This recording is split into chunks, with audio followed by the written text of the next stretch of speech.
কিন্তু এমন কপাল পোড়া মুসলমান আপনি আমি, মাহে রমজান গেল, এই মাহে রমজানে কোরআন নাজিল হলো, কিন্তু 30টা দিন চলে গেল, একটা দিনও কোরআন খুলে দেখার মতো নসিব এমনও মুসলমান আছে তাদের একদিনও হয় নাই। কথা বলেন ঠিক কিনা ভাইরা আমার? আফসোস লাগে। বাংলা পড়তে বললাম, সংসার পরিচালনার জন্য আপনি টাকা পয়সা সবকিছু হিসাব নিকাশ সব শিখলাম, কিন্তু কোরআনের আলিফ বা তাসা হরফগুলো আপনি আমি শিখতে পারলাম না। হুজুর, এটা আমি করতে পারি না, এটা আপনার জন্য আফসোস। রাসূল বলেছেন কোরআন পড়তে পারে না, কোরআন পড়তে পারে না, তথাপিও যদি কোনো বান্দা বান্দি যদি কালো হরফের উপর দিয়ে আল্লাহ আমি কোরআন পড়তে পারি না, আমি মূর্খ মানুষ, তারপরে মনটা কাঁদে আমি কোরআনটা পড়ি, রাসূল বলেন উম্মত রে, তুই পড়তে পারিস না, আফসোস করার কোনো দরকার নাই। কোরআনের কালো হরফটার উপর দিয়ে একটিবার আস্তে আস্তে করে হাতটা তুই বুলিয়ে দে, আল্লাহ রাব্বুল আলামিন তোর আমল নামায় 10টা করে লিখে দিবে। বলেন সুবহানাল্লাহ। এত সুযোগ আপনি পড়তে পারেন, আফসোস নাই। আপনি এই যে কালো হরফের উপর দিয়ে আস্তে আস্তে করে হাতটা বুলিয়ে যান, যে কয়টা হরফের উপর দিয়ে আপনার আঙুলটা যাবে, আপনার হাতটা যাবে, 10টা করে নাকি আল্লাহ পাক আপনার নামায় আমলে লিখে দেবে। কোন সুবহানাল্লাহ। তাহলে ভাইরা আমার, বলেন তো তাহলে কোরআনটা আল্লাহ নাজিল করলেন কিসের জন্য দুনিয়ায়? অন্ধকার দূর করার জন্য। আচ্ছা, এই অন্ধকার বলতে কি আজকের রাত্রের অন্ধকার? এটা না। এই অন্ধকার বলতে আপনার চুরি, এই অন্ধকার বলতে আপনার ডাকাতি, এই অন্ধকার বলতে আপনার রাজানি, এই অন্ধকার বলতে আপনার চাঁদাবাজি, এই অন্ধকার বলতে আপনার আমাদের সমাজে যত খারাপ যা কিছু আছে এভরিথিং সব। কিন্তু আজকে আমাদের কোরআন নাই, সমাজে প্রতিষ্ঠিত নাই বলে আমাদের সমাজে এই সমস্ত বলেন। এখন বলবেন হুজুর, আমাদের রাষ্ট্রে সরকারি ভাবে তো কোরআন প্রতিষ্ঠিত নাই, হুজুর আমরা এটা কেমন করে মানব? ভাইরা আমাকে বলেন, সমাজে কোরআন প্রতিষ্ঠিত নাই, দেশে কোরআন প্রতিষ্ঠিত নাই। আচ্ছা বলেন, যদি এই কোরআনটা আপনি 3.5 হাত বডির ভিতরে যদি আপনি ধারণ করতেন, বলেন তো কেউ আপনাকে বাধা দিত? কেউ বাধা দিত? কেউ আপনাকে বাধা দিত না। কিন্তু কই, আপনি রাষ্ট্রের দোহাই দিচ্ছেন, আপনি সমাজের দোহাই দিচ্ছেন, আপনি পার্লামেন্টের দোহাই দিচ্ছেন, আপনি দেশের দোহাই দিচ্ছেন। হুজুর পার্লামেন্টে তো কোরআন নেই। পার্লামেন্টে নেই তো কি হয়েছে? আপনি আপনার বডিতে কোরআনটা ঢুকান। কথা বললাম নাই? আপনি আপনার বডিতে ঢুকান যে আমি আর কোনোদিন চুরি করবো না, ইহদিনাস সিরাতাল মুস্তাকিমের পথে আমি আমার দেহটা, আমার সারা জীবনটা আমি চালাবো। বলেন আপনাকে কেউ কি আটকাবে? কেউ আটকাবে? কেউ আটকাবে না। আপনি যদি আপনার দেহের ভিতরে কোরআন নামক দৌলতটা, কোরআন নামক নিয়ামতটা যদি আপনি ঢোকাতে পারেন, তাহলে আপনি সব কিছু ভালো ভালো দেখবেন। পুকুরে একবারে একজন সারা রাত্র চুরি করে গোসল করতেছে সকালবেলা, আর একজন রাত্রে সারা রাত্র চুরি করে এই তাহাজ্জুদ পড়ে একজন ভোরবেলা গোসল করতেছে, একজন চুরি করে গোসল করতেছে ভোরবেলা। এই চোর ভাবতেছে যে মনে আমি সারা রাত্র চুরি করলাম, এর জন্য আমি গোসল করতেছি। ও মনে হয় সারা রাত্র চুরি করছে তাই গোসল করছে। আর তাহাজ্জুদ গুজারি ভাবতেছে আমি যেমন তাহাজ্জুদ পরে রাত্রে ভোরে গোসল করছি, এও ব্যক্তিও মনে হয় তাহাজ্জুদ পরে গোসল করছে। তার মানে কি, যে যেমন ব্যক্তি তার তেমন ভাবনা। কথা বলে ঠিক? ভাইরা আমার, বন্ধুরা আমার, কোরআন নামক দৌলতটা যদি আপনি আপনার দেহের ভিতরে যদি আপনি পরিচালনা করতে পারেন, সেট করতে পারেন, আপনার পরিবারে কোন রকম অন্ধকার থাকবে না, আপনার দেহের ভিতরে অন্ধকার থাকবে না, আপনার সমাজে অন্ধকার থাকবে না। কথা বলে ঠিক কিনা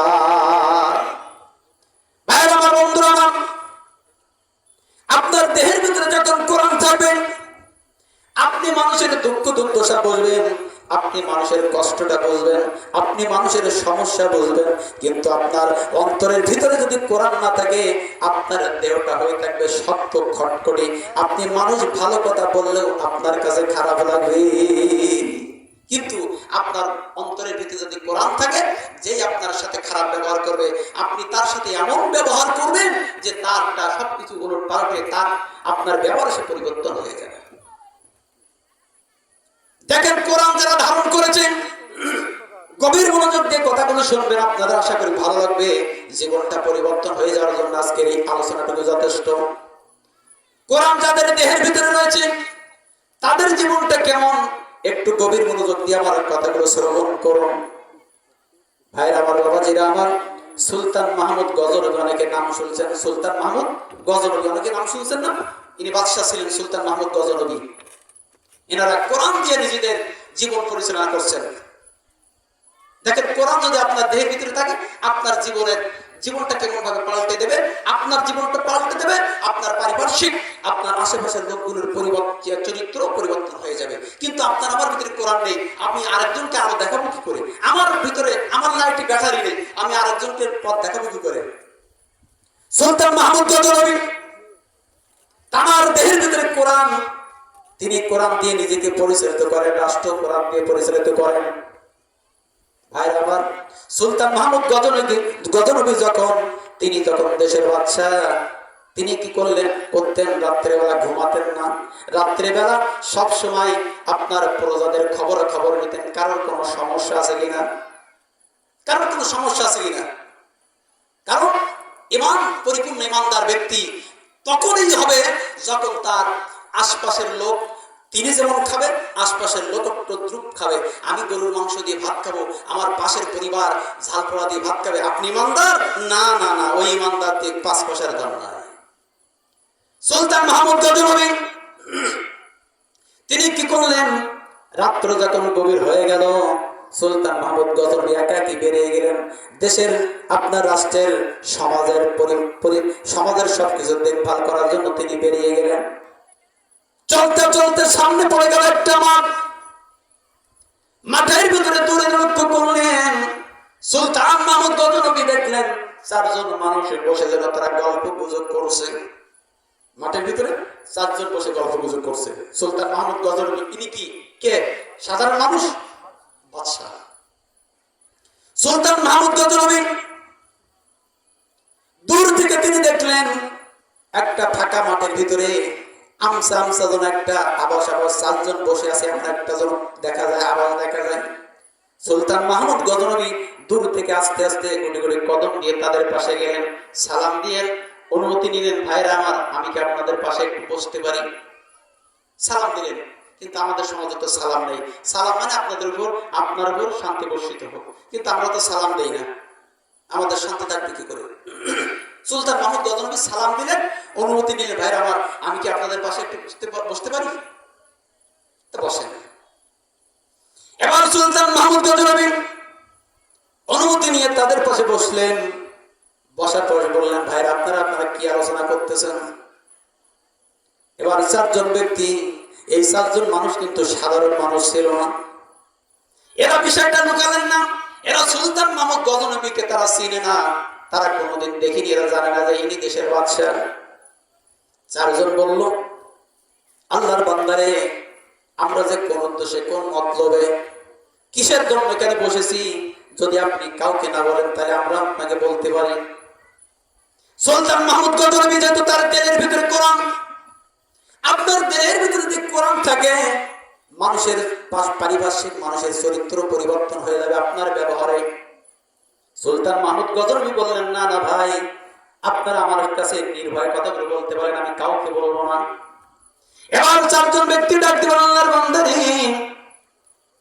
আমরা দুনিয়ার কোন সাধারণ কোন মানুষ না, আমরা হলাম একটা নিম্ন শ্রেণীর মানুষ, আমরা হলাম চোর, আমরা চোর। ঠিক আছে, বুঝলাম আপনারা চোর, কিন্তু আপনারা এই ফাঁকা বড় ময়দানে এখানে বসে কি করতেছেন? বললে, আমরা এই ফাঁকা ময়দানে বসে বসে আমরা এখন পরামর্শ করতেছি, আমরা আজকে কার বাড়িতে চুরি করবো, তাই আমরা আলোচনা পরামর্শ করতেছি। এবার সুলতান মাহমুদ গজনবী বলেন, ঠিক আছে, আপনারা চোর, তাহলে আমি এখন জিজ্ঞেস করি, বলেন আপনাদের নিজেদের কোন এমন কোন বৈশিষ্ট্য আছে কিনা? চুরি করতে গেলে এক একজন একটা কোয়ালিটি, একটা গুণ, একটা বৈশিষ্ট্য থাকা দরকার আছে। আপনাদের ভিতরে কোন বৈশিষ্ট্য আছে কিনা যে আপনারা চুরি করেন? 4 জন ডাক দিয়ে বলেন, হ্যাঁ আল্লাহর বান্দারে, আমাদের 4 জনের ভিতরে 4টা বৈশিষ্ট্য আছে, যে 4টা বৈশিষ্ট্যের কারণে আমরা অনায়াসে মানুষের বাড়ি থেকে চুরি করতে পারি। সুলতান মাহমুদ গজনবী ডাক দিয়ে বলেন, আল্লাহর বান্দারে, এক এক করে বলো, তোমাদের কার কি গুণ রয়েছে, তোমরা এক এক করে বলো। এবার ডাক দিয়ে বলেন, সুলতান মাহমুদ গজনবীকে 4 জনের ভিতরে একজন ডাক দিয়ে বলেন, আল্লাহর বান্দারে, আমার গুণ হলো, আমি যে বাড়িতে চুরি করতে যাই, ওই বাড়িতে কুকুর ঘেউ ঘেউ করে যে ভাষাটা বলে, ওই কুকুরের ভাষাটা আমি বলতে পারি। কন্যা সুবহানাল্লাহ। দেয়? কোন দেয়? এবার বলেন, ওই বাড়িতে যে কুকুর ঘেউ ঘেউ করে শব্দ করে, ঘেউ ঘেউ করে কুকুর যে কি বলে এইটা আমি বলে দিতে পারি। ঠিক আছে, এটা খুব উপকারী জিনিস। যেটা চুরি করতে গেলে প্রত্যেকের বাড়িতে কুকুর থাকে, ঘেউ ঘেউ একটা চুরি করার বিশাল একটা বাধা। ঠিক আছে, এটা খুব উপকারী জিনিস, তুমি থেকে যাও। এবার দ্বিতীয় ব্যক্তি বললেন, আমার একটা গুণ আছে, ওই যে রাত্রে অন্ধকারে মানুষেরা কোন জায়গায় দামি দামি সোনার হার, সোনার চেন গুলা, সোনার কানের দুল গুলা কোন জায়গায় লুকিয়ে রেখেছে, এটা অন্ধকারে বড় দেখা কঠিন। অন্ধকারে দেখা যায়, বলেন, লাইট না জ্বালালে। দ্বিতীয় নম্বর ব্যক্তি ডাক দিয়ে বলেন, ওই পরিবারের কর্তা যে স্বর্ণের হার গুলা, দামি দামি চেন গুলা, গহনা গুলা ওই রাতের অন্ধকারে কোথায় কিসের ভিতরে লুকিয়ে রেখেছে, আমার আলো জ্বালানো লাগে না, আমার টর্চ লাইট মারা লাগে না, আমি হাত বুলাই বলে দিতে পারি যে কোথায় কোন জিনিস লুকায়িত আছে। সুবহানাল্লাহ। এই অশুনি আবার আশেপাশে চোর আবার শিখে যাবে না। এবার কি করলেন? বলেন, হ্যাঁ, এটা খুব উপকারী জিনিস। রাত্রে আলো জ্বালালে তো ঘরের কর্তা কর্ত্রী আপনার চেতনা জাগ্রত হয়ে যাবে, ঠিক পেয়ে যাবে। তাহলে অন্ধকারে যদি দামি দামি জিনিস পাওয়া যায়, এটা বড় একটা উপকারী জিনিস। কাজে লাগবে, তুমি এক পাশে বসো। এবার তৃতীয় জন ডাকতে বলেন, আল্লাহর বান্দারে আমার একটা গুণ আছে। কি গুণ বলো? আমার একটা গুণ হলো, ওই যে যদি শোকেজের ভিতরে আপনার স্বর্ণের গহনাগুলো যদি লুকায়িত থাকে, বলেন তো তালাটা নরমাল মারা থাকে না, তালাটা দামি তালা মারা থাকে। দামি তালা এ ভাঙতে গেলে খুব কঠিন হয়ে যায়। কিন্তু তৃতীয় নম্বর ব্যক্তি রাখতে বলেন, বাচ্চাদের আল্লাহর বান্দার ওই যত দামি দামি তালা থাকুক না কেন, আমার কোনো চাবি লাগে না, আমার কোনো পাশপাতি লাগে না, আমি একটা এমন একটা কলা কৌশল জানি, মুহূর্তের ভিতরে দামি তালাটা আমি কট করে খুলে দিতে পারি। সুবহানাল্লাহ। এটা একটা খুব দামি, এটা খুব একটা দামি জিনিস, এটা চুরি করতে গেলে একটা জিনিসটা লাগে। এবার চতুর্থ ব্যক্তি ডাক দিয়ে বলেন, আল্লাহর বান্দারে এবার তুমি বলো তোমার কি কোয়ালিটি, তোমার কি বৈশিষ্ট্য আছে। চতুর্থ ব্যক্তি ডাক দিয়ে, আল্লাহর বান্দারে আমার একটা গুণ হলো, আমি রাতের অন্ধকারে যাকে দেখি ওই দিনের আলোতে আমি তাকে চিনতে পারি। রাতের অন্ধকারে পাশ থেকে হেঁটে গেল, মুখ অনেক সময় দেখা যায় না, কিন্তু আমসা যা কিছু দেখেছে বলে আমি রাতের অন্ধকারে যা একবার দেখি দিনের আলোতে আমি তাকে চিনতে পারি। বাদশা বলতেছে, না এটা তেমন কোনো উপকার হয় না, ও দিনের রাতের দেখে দিনের বেলা চিনি কি হবে না, কাজে লাগবে না, কাজে লাগবে না। কথা ঠিক আছে, তাহলে তুমিও থাকো। এবার চারজন ডাক দিয়ে বলেন, আল্লাহর বান্দারি এক এক করে করেন আমাদের চারজনের চারটা গুণ, চারটা কোয়ালিটি আপনি শুনেছেন। এবার বলেন আপনি কি? বলেন, আমার পরিচয় জানার দরকার নাই, বলো তো ভাইরা আমার, আপনারা কি আমাকে একটু আপনাদের সঙ্গে নেওয়া যায়, আমাকে একটু নেওয়া যায় আপনাদের সাথে? এবার ডাক দিয়ে বলেন, ঠিক আছে, এতক্ষণ পর্যন্ত যে আপনি আমাদের কথাগুলো খুব নিম্ন মস্তিষ্কে খুব শ্রবণ করেছেন, খুব ভালো লাগে, আপনার ভালো লেগেছে, হয়তো চুরি করতে মন চাচ্ছে, আপনি চুরি করবেন, আমরা আপনাকে নিব। কিন্তু আমাদের যেমন চারটা দামি দামি কোয়ালিটি আছে, বৈশিষ্ট্য আছে, আপনার ভিতরে যদি এমন একটা বৈশিষ্ট্য থাকে, এমন একটা গুণ থাকে, তাহলে অবশ্যই আমরা আপনাকে নিব, নাইলে আপনাকে আমরা নিব না। কথা তো যুক্তিসঙ্গত, যেহেতু চুরি করতে আমাদের চারজনের কোয়ালিটি আছে, একটা বৈশিষ্ট্য আছে, এত শক্ত একটা ইয়ে, তাহলে আপনার ভিতরে একটা গুণ তো অবশ্যই থাকা দরকার আছে। এবার সুলতান মাহমুদ গজনবী ডাক দিয়ে বলেন, আমার অবশ্যই একটা গুণ আছে, সে গুণটা হলো চুরি করতে গেলে অনেক সময় কিন্তু মানুষ ধরা খেয়ে যায়, যায় না? ধরা খেয়ে যায় না? চুরি করতে গেলে অনেক সময় মানুষ ধরা খেয়ে যায়। ধরা খেয়ে গেলে যখন ওই মানুষের জেল হয়ে যাবে, যখন ফাঁসি হয়ে যাবে, যখন